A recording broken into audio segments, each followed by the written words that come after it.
করোনায় আরও ৪০ জনের মৃত্যু। ২৪ ঘন্টায় পরীক্ষার তুলনায় শনাক্ত ২০.৯১%।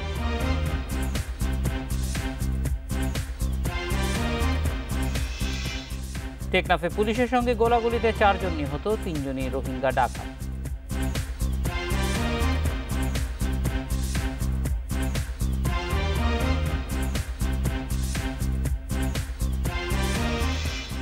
উত্তর ও উত্তর পূর্বাঞ্চলে বেড়েছে নদ নদীর পানি, প্লাবিত হচ্ছে নতুন নতুন এলাকা।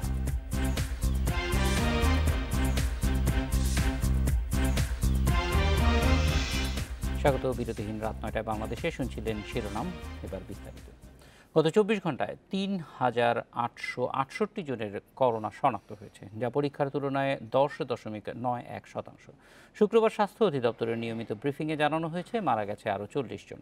এতে মোট প্রাণহানি দাঁড়ালো ১,৬৬১ জনে। এ সময় তথ্য দেওয়া হয়েছে এখনও বিশেষায়িত করোনা হাসপাতালে ১০,০০০ শয্যা খালি রয়েছে। আইসিইউ শয্যা খালি আছে ২ শতাধিক। ২৪ ঘন্টায় ৬৬টি ল্যাবে নমুনা সংগ্রহ হয়েছে ১৮,২৭৫টি। আগের দিনের কিছু নমুনা সহ পরীক্ষা হয়েছে ১৮,৪৯৮ জনের। নতুন করে শনাক্ত হয়েছে ৩,৮৬৮ জন কোভিড-১৯ রোগী। শনাক্তের হার ২০.৯১%। সব মিলিয়ে এখন দেশে মোট করোনা শনাক্ত দাঁড়ালো ১,৩০,৪৭৪ জনের। এবং এ পর্যন্ত নমুনা পরীক্ষা হয়েছে ৬,৯৬,৯৪১টি। গত ২৪ ঘন্টায় যা পরীক্ষা হয়েছে তাতে শনাক্ত হয়েছে ৩,৮৬৮টি। ২৪ ঘন্টায় শনাক্তের হার ২০.৯১% এবং এ পর্যন্ত শনাক্তের হার ১৮.৭২%।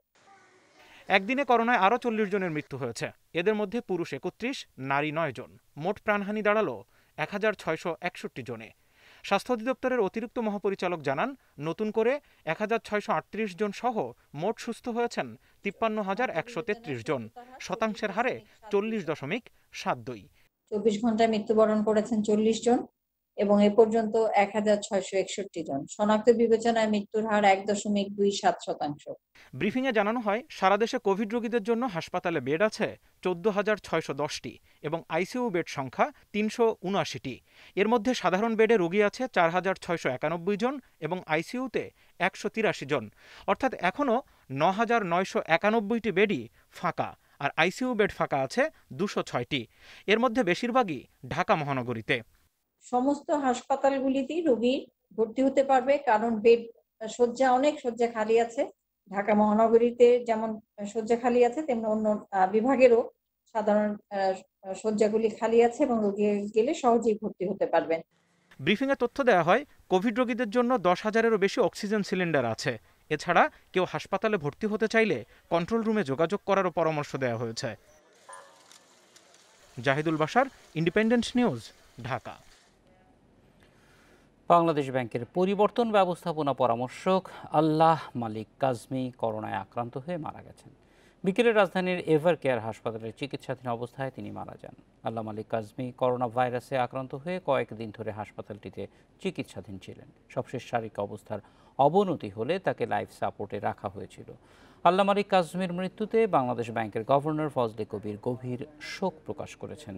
এর আগে করোনা ভাইরাসে আক্রান্ত হয়ে বাংলাদেশ ব্যাংকের একজন যুগ্ম পরিচালকের মৃত্যু হয়।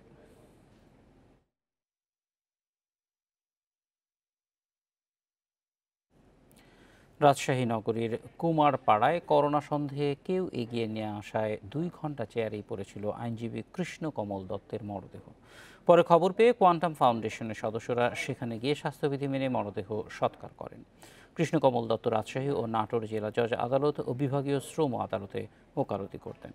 কুমারপাড়ার বাড়িতে তিনি একাই থাকতেন। প্রায় ১০ দিন ধরে তিনি জ্বর ও কাশিতে ভুগছিলেন, তাই তাকে দেখভালের জন্য সেখানে ছিলেন তার ভাতিজা সুইট কুমার দত্ত। তিনি জানান, করোনা সন্দেহে নমুনা পরীক্ষার জন্য কৃষ্ণ কমলকে বৃহস্পতিবার হাসপাতালে নেওয়া হয়। তবে এটি করোনা নয় জানিয়ে চিকিৎসকরা নমুনা না নিয়ে ওষুধ দিয়ে বাড়িতে পাঠিয়ে দেন। বাড়িতেই চেয়ারে বসা অবস্থায় শুক্রবার সকালে তার মৃত্যু হয়।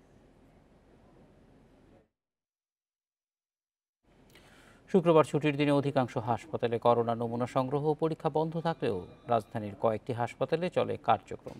সকাল থেকে নমুনা দিতে দীর্ঘ লাইনে দাঁড়িয়ে থাকতে হয় রোগীদের। অনেকের অভিযোগ, নমুনা দেওয়ার পর রিপোর্ট পেতে সপ্তাহখানেকেরও বেশি লেগে যাচ্ছে।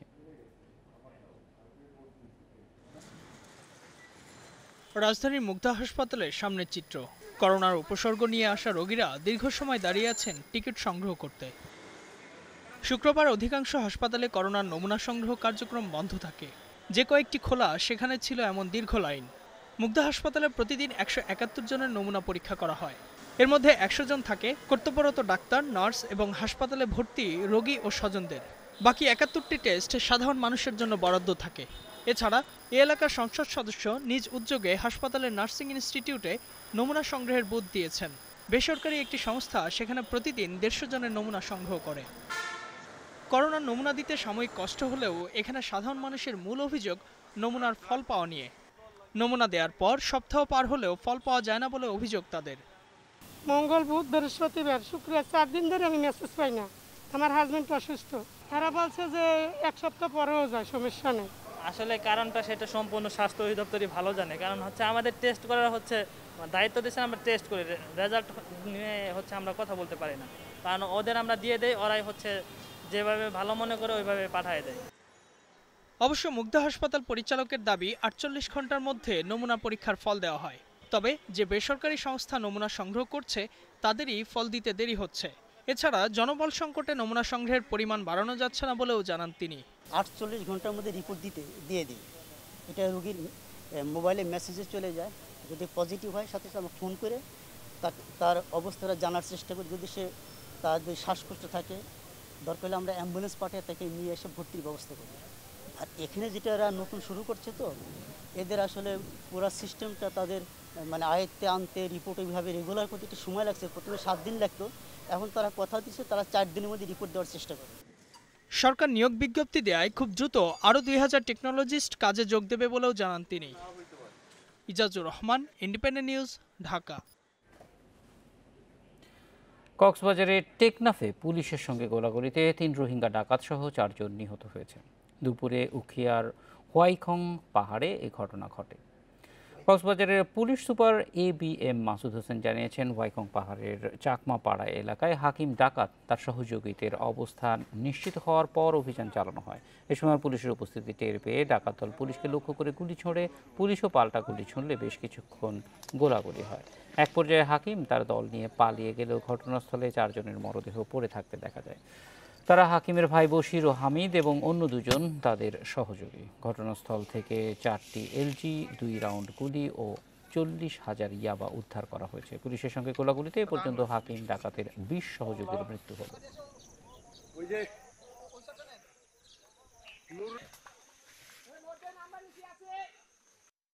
পুলিশ সদস্যরা ওখানে অপারেশন চালায়, তারা স্থানীয় লোকজনের সহযোগিতা নেয়। এক পর্যায়ে ওই হাকিম ডাকাতের যারা সহযোগী আছে, হাকিম ডাকাত সহকারে এরা পুলিশের সাথে পুলিশের আক্রমণ করে। তো এক পর্যায়ে ওই জঙ্গলের ভিতরে যে 4 জন পরে লাশ পাওয়া যায়। ইউরোপে মানব পাচারে জড়িত একটি বিশাল সিন্ডিকেট। এরা ছড়িয়ে রয়েছে বাংলাদেশের প্রতিটি জেলায়। লোক জোগাড় করে লিবিয়া পাঠানো, সেখান থেকে ইতালি, পরে জিম্মি করে পরিবারের কাছ থেকে টাকা আদায় করা। এই পুরো চেইন নিয়ন্ত্রণ করছে 5টি চক্র। তাদের হয়ে বাংলাদেশে কাজ করছে 40 দালাল এবং লিবিয়ায় আছে অন্তত 25 জন। আইনশৃঙ্খলা বাহিনীর অনুসন্ধানে বেরিয়ে এসেছে এসব তথ্য। অবৈধভাবে ইতালি, ফ্রান্স ও স্পেন যেতে গিয়ে প্রায় প্রাণ হারাচ্ছে বাংলাদেশিরা। প্রলোভন দেখিয়ে তাদের প্রথমে নিয়ে যাওয়া হচ্ছে লিবিয়ায়, সেখান থেকে সাগর পথে পাঠানো হচ্ছে ইতালি ও ইউরোপের অন্য দেশে। এই হতভাগ্য মানুষগুলোকে বাংলাদেশের বিভিন্ন জেলা থেকে সংগ্রহ করছে 40 থেকে 45 দালাল। লিবিয়ায় তাদের বুঝে নিচ্ছেন 5 বাংলাদেশি দালাল। এরা হলেন নোয়াখালীর কাজী ইসমাইল আলম, সিলেটের আশরাফুল আলম, কুমিল্লার শরীফ, মাদারীপুরের কামাল ও চট্টগ্রামের মুসলিম। এদের দায়িত্ব ক্যাম্পে পৌঁছে দেয়া, এক জায়গা থেকে আরেক জায়গায় নিয়ে যাওয়া এবং দেশে যোগাযোগের মাধ্যমে টাকা আদায় করা। এই 64 বা 70টা নির্যাতনকারী বা দালালরা এরা মোটা দাগের বড় 5টা মাফিয়া চক্রের সহযোগিতা ছাড়া লিবিয়ার মাটিতে কাউকে পা স্পর্শ করাতে পারবেন না। তাদের অনেকেই থাকেন স্থায়ীভাবে ইজিপ্টে, সেখানকে বিয়ে করেছেন, অনেকে থাকেন দুবাইয়ে। ওই জায়গাগুলোতে থেকে থেকে তারা এদেশের মানুষের রক্তে স্নান করেন। এদেশের মানুষের লিবিয়ায় এরকম অর্ধশতাধিক ক্যাম্প রয়েছে। এসব ক্যাম্পের বাংলাদেশি মালিকরা হলেন আশরাফ, কাজী ইসমাইল, বাদশা ফকির, কামাল, সেলিম, রুবেল, আবদুল্লাহ, সোহাগ ও দাদা। পাচার হওয়াদের বেনগাজি থেকে ইতালি পৌঁছানোর দায়িত্ব এদের। ইটালিতে লোক পাঠায় হলো এইভাবে, আপনার কাঠের বোটে, হাওয়ার বোটে, আর হলো ফাইবারের বোটে, মানে স্পিড বোট। যেটা স্পিড বোটে 70 থেকে 60 জন লোক যায়। কাঠের বোটগুলায় 150 যায়, 130 জনও যায়, মানে ছোট বড় টলার যেরকম আর কি। যদি বড় হয় তো বেশি যায়, ছোট হইলে কম যায়। আর হাওয়ার বোট যেগুলা, সেইগুলায় আপনার 120 জন। বেনগাজি থেকে আজদারিয়া, সিরত, ত্রিপলি হয়ে জোয়ারাঘাটে নেওয়া হয় ইতালি প্রত্যাশীদের, যেখান থেকে নৌকায় ইতালির উদ্দেশ্যে যাত্রা শুরু। ভাসতে ভাসতে যারা গন্তব্যে পৌঁছাবে জয়ী তারাই। এই প্রক্রিয়াকে দালালদের ভাষায় বলা হয় গেমিং। আর এটি নিয়ন্ত্রণ করছে রুবেল, ডেভিড, মমিন, মনির, আতিয়ার, পলাশ, নুরু, পারভেজ ও বাদশা। যারা লোকগুলা ছাড়ে তাদেরও একটা টার্গেট থাকে, হ্যাঁ লোকগুলা যে পৌঁছাবে, যদি না পৌঁছায় তাহলে আমার ব্যবসাটা বন্ধ হয়ে যাবে। কোনো লোক চায় না যে আমি জোর করে একটা লোক মেরে ফেলাবো। যদি রাস্তায় দুর্ঘটনা হয়ে যায়, এটার জন্য নসিব দেয়। 2014 সাল থেকে 2019 সাল পর্যন্ত অবৈধভাবে ইউরোপ পাড়ি জমিয়ে নিখোঁজ ও মৃত্যু হয়েছে প্রায় 20,000 বাংলাদেশির। Khaled Raihan, Independent News, Dhaka. উজানের ঢল ও ভারী বৃষ্টিতে দেশের উত্তর ও উত্তর পূর্বাঞ্চলে বেড়েছে বেশিরভাগ নদ নদীর পানি। নীলফামারী ও লালমনিরহাটে বিভিন্ন পয়েন্টে তিস্তার পানি বিপদসীমার ওপরে প্লাবিত হয়েছে শিল্পাঞ্চল। এছাড়া নিম্নাঞ্চলও প্লাবিত হয়েছে। এছাড়া পানি বেড়েছে সিরাজগঞ্জ, কুড়িগ্রাম ও গাইবান্ধা নদ নদীতে। বন্যা সতর্কীকরণ কেন্দ্র বলছে আগামী 3 দিন পানি বৃদ্ধি অব্যাহত থাকবে। উজানের ঢল আর গত কয়েকদিনের ভারী বৃষ্টিতে পানি বাড়ছে উত্তরাঞ্চলের প্রায় সব নদ নদীতে। এরই মধ্যে নীলফামারীর ডালিয়া পয়েন্ট আর লালমনিরহাটে তিস্তা নদীর পানি বিপদসীমা পার করেছে। নতুন নতুন এলাকা প্লাবিত হয়ে বিপর্যস্ত জনজীবন। কিছু এলাকায় দেখা দিয়েছে নদী ভাঙন। ভারতের সঙ্গে পানির চুক্তিপত্র করিয়ে আমাদের এই পানির যাতে আমরা পাই, এই জন্য যদি সরকার একটা ব্যবস্থা নিত তাহলে আমরা অনেক আমাদের সুবিধা, আমরা ক্ষয়ক্ষতি থেকে বাঁচতাম। কুড়িগ্রামের ধরলা ও ব্রহ্মপুত্র অববাহিকার 2 শতাধিক চর প্লাবিত হয়ে পানিবন্দী অন্তত 10,000 মানুষ। নদী ভাঙনে গৃহহীন অনেক পরিবার, ঝুঁকির মুখে রয়েছে বাঁধ। পানি বাড়ছে যমুনার সিরাজগঞ্জ পয়েন্টও। পানি উন্নয়ন বোর্ড বলছে পানি বৃদ্ধি অব্যাহত থাকতে পারে আরও কয়েকদিন। ঠাকুরগাঁয়ে টাঙ্গন নদীর পানিতে প্লাবিত হয়েছে নিম্নাঞ্চল। আমাদের এখানে বর্ডারের অনেক কাজ বাকি আছে। আমাদের এখানে ড্রেন নাই, আমাদের এখানে পানি যাওয়ার মতো কোনো ব্যবস্থা নাই। ঠিক আছে, অনেকেই মনে করেন যে মেম্বারনি বা যারা আছে স্থানীয় নেতাকর্মী প্রত্যেক বছর আমাদেরকে শুধু আশ্বাস দেয়। আসলে আমরা ওই আশ্বাস শুনে থাকি, কিন্তু আমাদের কোনো উপকৃত আমরা হই না। চেয়ারম্যান মেম্বার সবাই দেখতেছে, গ্রামবাসী সবাই দেখতেছে আমরা পানিতে ডুবে যাচ্ছি, কিন্তু কারো দ্বারা কোনো উপকার পাচ্ছি না, এমন কোনো সাহায্য কোনো কিছুই পাচ্ছি না। ভারতের চেরাপুঞ্জি ও মেঘালয়ে অতি বর্ষণে ঢল নামছে উত্তর পূর্বাঞ্চলের নদ নদীতেও। এরই মধ্যে সুরমা নদীর সুনামগঞ্জ পয়েন্টে পানি বিপদসীমার ওপর দিয়ে প্রবাহিত হচ্ছে। খুব বেশি দুর্ভোগে আছে আর কি, নিজেও দুর্ভোগে আছি, গরু বাছুর লইয়া সাগা সাগিয়ে আছে, আপনার এটা লইয়া খুব সমস্যা আছে। ভারতের চেরাপুঞ্জিতে বৃষ্টিপাতের এই ধারা যদি অব্যাহত থাকে, সেই ক্ষেত্রে সুরমা নদীর পানি সমতলের বৃদ্ধি আরও ত্বরান্বিত হবে এবং এখানে বন্যা পরিস্থিতির অবনতি হওয়ার আশঙ্কা রয়েছে। বন্যা পূর্বাভাস ও সতর্কীকরণ কেন্দ্রের তথ্য মতে আগামী 3 দিন বৃষ্টি অব্যাহত থাকবে উত্তর ও উত্তর পূর্বাঞ্চলে। আর 72 ঘন্টার মধ্যে এসব এলাকার নদীর পানি অতিক্রম করবে বিপদসীমা। খাদিজাতুল কুবরা, ইন্ডিপেন্ডেন্ট নিউজ ডেস্ক। গত 5 দিনে গাইবান্ধায় ঘাঘট, করতোয়া, যমুনা সহ বিভিন্ন নদীর পানি বৃদ্ধি অব্যাহত থাকায় চরাঞ্চল ও নদী তীরবর্তী এলাকায় পরিস্থিতির অবনতি হয়েছে। এরই মধ্যে প্লাবিত হয়েছে নিচু এলাকা, তলিয়ে গেছে বিভিন্ন ফসলের ক্ষেত। ঘর বাড়িতে পানি ওঠায় অনেক পরিবার আশ্রয় নিয়েছে উঁচু স্থানে। এছাড়া নদী ভাঙন শুরু হওয়ায় শঙ্কা আর উৎকণ্ঠা নিয়ে দিন কাটছে মানুষের। পাহাড়ি ঢলে উজান থেকে নেমে আসা পানিতে গাইবান্ধায় ব্রহ্মপুত্র, ঘাঘট, তিস্তা ও যমুনার পানি বেড়ে চলছে। গত 5 দিনে প্লাবিত হয়েছে শতাধিক চরাঞ্চল, ডুবে গেছে শাকসবজি সহ বিভিন্ন ফসলের ক্ষেত। এই অবস্থায় আকস্মিক বন্যার শঙ্কায় দিন কাটছে চরাঞ্চল ও নদী তীরের মানুষের। প্লাবিত এলাকার অনেক পরিবার আশ্রয় নিয়েছে রেললাইন সহ উঁচু স্থানে। এরই মধ্যে বেশ কিছু এলাকায় আবার শুরু হয়েছে নদী ভাঙন। এখন নিয়ে কাজ করতেছে, 1,500 বসাইছে, সে 1,500 বসাইলে তো আমাদের সমাধান হচ্ছে না। আমরা তো তলেই গেলাম। এই কাজটা আরো আগে করার দরকার ছিল। আর 1 ফুট পানি উঠলে এই রাস্তা থেকে একে পুরো ফুলছড়ি ইউনিয়ন পর্যন্ত পুরো চলে যাবে। গত বছরের বন্যায় রাস্তাঘাট, ব্রিজ, ঘরবাড়ি সহ বিভিন্ন খাতে ক্ষতি হয় প্রায় 550 কোটি টাকা। সময়মতো ক্ষতিগ্রস্ত বাঁধের সংস্কার এবং পুনর্নির্মাণ না হওয়ায় এবারও বন্যায় বড় ক্ষতির আশঙ্কা করছেন স্থানীয়রা। যোগাযোগ ব্যবস্থা বিপন্ন হয়ে পড়বে, সমস্ত সড়ক নিমজ্জিত হবে, উপজেলার পর্যায়ে যে যোগাযোগ, জেলার সাথে যে যোগাযোগগুলো, এই যোগাযোগগুলো বন্ধ হয়ে যাবে। বন্যা প্রতিরোধ কাজে পানি উন্নয়ন বোর্ডের গাফিলতির অভিযোগ রয়েছে, তবে কর্মকর্তারা বলছেন পরিস্থিতি মোকাবেলায় চেষ্টা করছেন তারা। কাজ হাতে নিয়েছি প্রায় 24 কিলোমিটার। করোনার কারণে আমাদের কাজগুলো একটু গতি কমে গেছে। যেখানে আপনার রাস্তা ক্লোজ করছে, এটা তো রোডসের রাস্তা ছিল, রোডসের এক্সেল মহোদয়ের সাথে আমি কথা বলে ওই কাজটা এখন করতেছি। কিছু না, তাছাড়া কাজ না করলে ওখানে পানি ঢোকার সম্ভাবনা আছে, আমি ওইটা উঁচু করে দিব। নদ নদীর পানি বিপদসীমা অতিক্রম করলে গাইবান্ধা সদর সহ 4 উপজেলার 165টি চর ও দ্বীপ চরের কয়েক লাখ মানুষ পড়বে ভোগান্তিতে। এছাড়া দুর্বল বন্যা নিয়ন্ত্রণ বাঁধের কারণে ক্ষতির আশঙ্কা নিয়েই দিন কাটছে জেলাবাসীর। Independent news desk. ভরা মৌসুমে রাজধানীর বাজারে কমছে না চালের দাম। এক মাসে মানভেদে সব ধরনের চালের দাম কেজিতে বেড়েছে 5 থেকে 9 টাকা পর্যন্ত। ভরা মৌসুমে চালের দাম বাড়ার যৌক্তিক কারণ দেখছেন না বিশেষজ্ঞরা। অবশ্য বাড়তি দামের কারণ হিসেবে বরাবরের মতো একে অপরকে দুষছেন মিল মালিক, আড়তদার ও খুচরা বিক্রেতারা। এদিকে দাম নিয়ন্ত্রণে বাজারে দেখা যায়নি কোনো নজরদারি। করোনায় প্রায় স্থবির স্বাভাবিক জীবনযাত্রা। এই সংকটেও থেমে নেই চালের বাজারের অস্থিরতা। নজরদারির অভাবে চলছে নৈরাজ্য। এবার ধানের বাম্পার ফলন হলেও এক মাসে গুটি স্বর্ণা এবং মিনিকেট চালের দাম কেজিতে বেড়েছে 9 টাকা পর্যন্ত।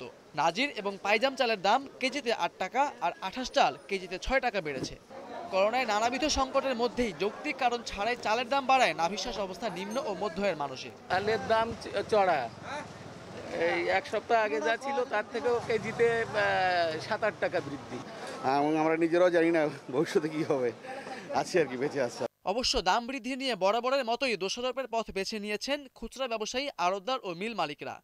খুচরা ব্যবসায়ীদের দাবি, আড়তদারদের কাছ থেকে বেশি দামে চাল কিনতে হচ্ছে বলেই তারা বেশি দামে বিক্রি করছেন। আমরা তো আড়ত থেকে চাইলে না, আড়ত বলতেছে যে মেল ওখান থেকে বাড়াইতেছে। ওরা বাড়ছে, মিল এলাকা বাড়িয়ে দিচ্ছে, এই করোনা বাড়িতে গাড়ি আইতেছে না, এই কারণে। আড়তদাররা জানান বাজারে পর্যাপ্ত চাল মজুদ আছে, তারপরও এবার দাম বাড়ার জন্য মিল মালিকরা দায়ী বলে অভিযোগ তাদের। আমাদের তো যোগাযোগ থাকে মিলের সাথে, আমাদের তো আর ওই কৃষকের সাথে না। তো মিলাররা বলতেছে ধানের দাম বেশি। আমরা যতই প্রশ্ন করি তারা বলে যে ভাই ধান এই বাজার, এই হিসাবে এই চালের দাম এইতেই আসে। তবে মিল মালিকদের দাবি, সরকারিভাবে ধান চাল সংগ্রহ শুরুর পর বেড়েছে ধানের দাম, তাই চালের দামও বেড়েছে। সরকার 26 টাকা কেজি দরে প্রতি মণ ধানের দাম 1040 টাকা বেঁধে দিলেও আরও বেশি দামে কিনতে হচ্ছে বলে দাবি তাদের। এটা কিন্তু বছর শেষে সাধারণত থাকার কথা, কিন্তু এই বছরই ব্যতিক্রম যে ধান ওঠার সঙ্গে সঙ্গে ধানের বাজার অনেক বেশি বেড়ে গেছে। যখন নতুন ধান ওঠে তো তার থেকে আজকের বাজার 200 থেকে 250 টাকা মণে বেড়েছে, যার কারণে মিল মালিকরা চাউলের বাজারও কিন্তু বৃদ্ধি পেয়েছে। করোনা প্রাদুর্ভাবের এই সময়ে সবচেয়ে বড় সুখবর নিয়ে এসেছিল দেশের কৃষি খাত, কিন্তু তারপরও সব ধরনের চালের দাম বেড়ে যাওয়ায় ক্ষুব্ধ সাধারণ মানুষ। Khaled Raihan, Independent News, Dhaka.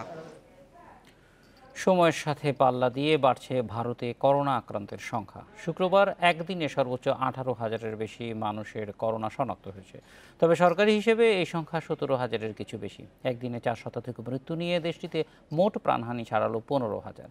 বিশ্বে করোনায় মারা গেছে 4,90,000-এর বেশি মানুষ। আক্রান্তের সংখ্যা ছাড়িয়েছে 97 লাখ। গত সপ্তাহে 15,000, গত 2-3 দিন 16,000 আর শুক্রবার 17,000। ভারতের সরকারি হিসেবে করোনা আক্রান্তের সংখ্যা এটি। তবে ওয়ার্ল্ডোমিটার বলছে শুক্রবার ভারতে একদিনে সর্বোচ্চ 18,185 জনের শরীরে মিলেছে করোনা ভাইরাস। এর 60 ভাগই মহারাষ্ট্র, দিল্লি ও তামিলনাড়ুতে। 24 ঘন্টায় পশ্চিমবঙ্গেও বেড়েছে আক্রান্তের সংখ্যা। আক্রান্তের পাশাপাশি ভারতে বাড়ছে করোনায় প্রাণহানিও। এ পর্যন্ত মৃত্যু ছাড়িয়েছে 15,000। সংক্রমণ ও মৃত্যু বৃদ্ধির হারে উদ্বিগ্ন চিকিৎসক ও বিশেষজ্ঞরা। এদিকে বৃহস্পতিবার বিশ্বে করোনায় মারা গেছে 5,000-এর বেশি মানুষ। একদিনে নতুন আক্রান্ত 1,75,000-এর বেশি। 24 ঘন্টায় মৃত্যুর দিক থেকে আবারও শীর্ষে ব্রাজিল, মারা গেছে 1100-এরও বেশি। দেশটিতে এ পর্যন্ত প্রাণহানি ৫৫,০০০ ছাড়িয়েছে। তবে এরপরও গণপরিবহন চলাচলের অনুমতি দেয়ায় সংক্রমণ বৃদ্ধির আশঙ্কা করা হচ্ছে। এদিকে মেক্সিকোতে আক্রান্ত ছাড়িয়েছে ২ লাখ, মৃত্যু ২৫,০০০-এর বেশি। আক্রান্তের দিক থেকে বিশ্বে তৃতীয় অবস্থানে থাকা রাশিয়ায় বৃহস্পতিবার মারা গেছে ৯২ জন। এদিকে ১ মাস পর ইউরোপে ফের বেড়েছে সংক্রমণ। কড়াকড়ি শিথিলের পর সংক্রমণ বাড়ছে বলে জানিয়েছেন বিশ্ব স্বাস্থ্য সংস্থার আঞ্চলিক পরিচালক হ্যান্স হেনরি ক্লুগ। এখনই নমুনা পরীক্ষা সহ যথাযথ পদক্ষেপ না নিলে আবারও বড় বিপর্যয়ের শঙ্কা তার। করোনার উৎপত্তিস্থল চীনে বৃহস্পতিবার নতুন ১৩ জন করোনা আক্রান্ত হয়েছে। এর মধ্যে রাজধানী বেইজিংয়েই ১১ জন। এ নিয়ে দ্বিতীয় ধাপে সংক্রমণ শুরুর পর আক্রান্তের সংখ্যা ছাড়ালো ২৫০। এদিকে নতুন করে সংক্রমণ বেড়ে যাওয়ায় নমুনা পরীক্ষার সংখ্যা বাড়িয়েছে Germany. Nusrat Zarin, independent news. একের পর এক সিরিজ স্থগিত হচ্ছে বাংলাদেশের। করোনাতে ৫টি সিরিজ পরিত্যক্ত হয়েছে। এরই মধ্যে ঘরে বসে এমন খবর শুনে কষ্ট ও আক্ষেপ হচ্ছে ক্রিকেটারদের। মোহাম্মদ মিঠুন অপেক্ষায় আছে মাঠে ফেরার, প্রার্থনা করছেন করোনা মুক্তির। পরিস্থিতি স্বাভাবিক হলে উইকেটকিপার ব্যাটসম্যানদের চ্যালেঞ্জ অন্যদের চেয়ে বেশি হবে বলে মনে করেন মিঠুন। টেম্পারম্যান ম্যাচ পরিস্থিতি বুঝে ব্যাট চালানোর ক্ষমতা আর উইকেট কিপিংয়ের দক্ষতায় হাথুরু সিংহার নজরে এসেছিলেন। অভিষেক হয়েছে টি-20 দিয়ে ২০১৪ সালে। দেখতে দেখতে ৭ বছরে পা দিয়েছে ক্যারিয়ার। তবুও ৩ ফরম্যাটে অটোমেটিক চয়েসে পরিণত হতে পারেননি মোহাম্মদ মিঠুন। গেল কয়েক বছর টেস্টে বাজে অবস্থা বাংলাদেশের। সেই সুযোগে নিয়মিত খেলে যাচ্ছেন সাদা পোশাকে। জায়গা পাকা করার সুযোগ এসেছে বারবার। ঠিকঠাক কাজে লাগাতে না পারার কষ্ট নিশ্চয়ই আছে উইকেটকিপার ব্যাটসম্যানের। করোনা সংকটে ক্রিকেট বন্ধ না হলে অস্ট্রেলিয়া, শ্রীলঙ্কা, নিউজিল্যান্ডের মতো পরাশক্তির সাথে টেস্ট খেলার সুযোগ পেতেন। অভিজ্ঞতা কাজে লাগিয়ে হয়তো অপরিহার্য হয়ে উঠতেন। তা না হওয়ায় কষ্ট, আক্ষেপ আছে মিঠুনের। এটা খুবই ডিসঅ্যাপয়েন্টিং যে একের পর এক সিরিজ আমাদের বাতিল হয়ে যাচ্ছে। আমরা লম্বা সময় মাঠে ফিরতে পারছি না। আমরা প্রফেশনাল প্লেয়ার হিসেবেও না, এর পেছনে জড়িয়ে আছে আমাদের আবেগ, আমাদের ভালোবাসা। সো লম্বা সময় ক্রিকেট থেকে দূরে থাকাটা আসলেই অনেক কষ্টদায়ক। করোনা কেড়ে নিয়েছে দীর্ঘ সময়। উইকেটকিপার ব্যাটসম্যানদের জন্য বড় বিরতি বড় বাধা হয়ে দাঁড়ায়। সেজন্যই মাঠে ফিরলে সেরা ছন্দ ফিরে পেতে কতটা সময় লাগবে বলা কঠিন। তবে আত্মবিশ্বাসী মিঠুন অপেক্ষায় আছেন করোনা মুক্তির। শুধু উইকেটকিপার ব্যাটসম্যান না, যে কোনো স্পোর্টসম্যানের জন্যই এইরকম একটা পরিবেশে ঘরের মধ্যে থেকে নিজের ফিটনেস মেনটেন করা খুবই ডিফিকাল্ট। আর তারপরে বিশেষ করে উইকেট কিপারদের জন্য আরও ডিফিকাল্ট, কারণ উইকেট কিপারদের অনেক লম্বা সময় ধরে মনোযোগ ধরে রাখতে হয়। সাথে সাথে ব্যাটিংয়ে তো অবশ্যই মনোযোগ দরকার হয়। করোনার মধ্যেই দ্বিতীয় সন্তানের বাবা হয়েছেন। পরিবারকে সময় দিচ্ছেন আর ঘরে থেকেই ফিটনেসের কাজ চালিয়ে যাচ্ছেন দেশের হয়ে ৫১ ম্যাচ খেলা এই batsman. Mazharul Islam, independent news. এই ছিল বিরতিহীন রাত ৯টায় বাংলাদেশে। ইন্ডিপেন্ডেন্ট টেলিভিশনের সব খবর বিস্তারিত জানতে চোখ রাখুন ফেসবুক, ইউটিউব, টুইটার।